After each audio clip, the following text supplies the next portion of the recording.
Men are from Mars women are from Venus இந்த புத்தகத்தை கண்டிப்பாக எல்லாரும் ஒரு தடவையாவது படிச்சுக்கிட்டோம்னா நம்ம உறவுகளில் நிறைய பிரச்சனைகளை தீர்க்க முடியும்.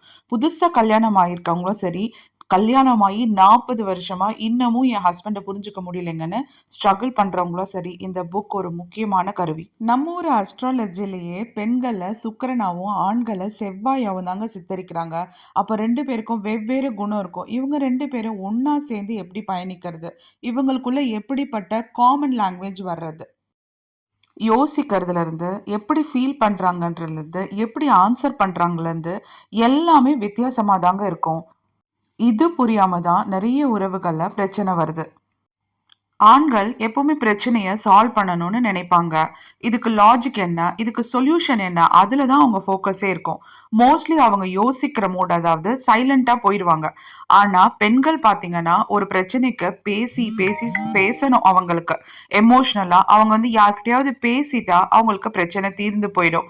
புரியணும், யாராவது கேட்கணும். அதுதாங்க முக்கியம். ஆனா ஆண்கள் வந்து இதுக்கு சொல்யூஷன் என்னன்னு யோசிப்பாங்க. பெண்கள் இதுக்கு சொல்யூஷன் வருதோ இல்லையோ, என் மனசுல இருக்கிறத வெளியில கொட்டிரணும் அப்படின்னு நினைப்பாங்க.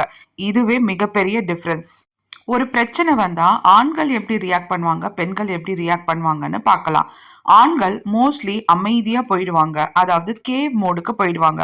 மனசு கஷ்டமா இருந்தா பேசாம அமைதியா இருக்கணும் அவங்களுக்கு. தனிமை தான் முக்கியமா தேவைப்படும். ஆனா அந்த இடத்துல பெண்கள் என்ன நினைச்சுப்பாங்க, என்ன வேண்டாம்னு நினைக்கிறார் போல இருக்கு, என் மேல ஏதோ தப்பா இருக்கு போல இருக்கு அப்படின்னு தவறா புரிஞ்சுப்பாங்க. இதே ஆப்போசிட்டா பெண்கள் ஏதாவது பிரச்சனைன்னு வந்தா எப்படி ரியாக்ட் பண்ணுவாங்கன்னா, மனசு ரொம்ப கஷ்டமா இருந்ததுன்னா பேசணும், பேசினாதான் லைட் ஆயிடும். கேட்கிறவங்க இருந்தா போதும். ஆண்கள் பாத்தீங்கன்னா, இதுக்கு நான் என்ன பண்ணுவேன், என்கிட்ட வந்து ஏன் சொல்ற அப்படின்னு நினைச்சுக்கிட்டு இருப்பாங்க. 3வது லவ் லாங்குவேஜ். ஆமாங்க. காதல் மொழி, லவ் லாங்குவேஜ் கூட டிஃபரெண்ட் தாங்க. ஆண்கள் எப்படி அவங்களோட காதல வெளிப்படுத்துவாங்கன்னா, அவங்க உதவி பண்ணுவாங்க. கேட்காமலே வந்து நீங்க என்னென்ன உங்களுக்கு தேவையோ அதெல்லாம் செஞ்சு குடுப்பாங்க. பாதுகாப்பு குடுப்பாங்க. உங்களுக்கு தேவையான புரொடெக்ஷன். நீங்க நீங்க பார்க்கவே இல்லன்னா கூட உங்களுக்கு எல்லாமே தேவையானதெல்லாம் செஞ்சு வச்சிருப்பாங்க. பிராக்டிகலா உங்களுக்கு சப்போர்ட் பண்ணுவாங்க. இதுதான் வந்து ஆண்கள் அவங்களுடைய லவ் லாங்குவேஜ் காட்டுறது. ஆனா பெண்கள் பார்த்தீங்கன்னா, நம்மள நோட் பண்ணணும், நம்மள கவனிக்கணும், நம்மள பாராட்டணும், கேரிங்கான வார்த்தைகள் அவங்களுக்கு நெறைய பேசணும். வார்த்தைகள் மூலியமா அன்ப வெளிப்படுத்தணும் அப்படின்னு நினைப்பாங்க. ஆண்கள் மோஸ்ட்லி ஆக்ஷன்ல தான் அவங்களுடைய லவ்வ காட்டுவாங்க. பெண்கள் அவங்க பேசுறதுல தான் லவ்வ உணருவாங்க. இதுவும் ஒரு மிகப்பெரிய டிஃபரன்ஸ். இதே தான் கம்யூனிகேஷன் ப்ராப்ளம். அதாவது புரிதல். ஆண்கள் கேட்கறது சொல்யூஷன் என்ன, பெண்கள் சொல்றது சொல்யூஷன்லாம் வேணாங்க, என்ன புரிஞ்சுக்கங்க அது போதும்னு சொல்லுவாங்க. இது புரிஞ்சுக்காம சண்டையா மாறிடும்.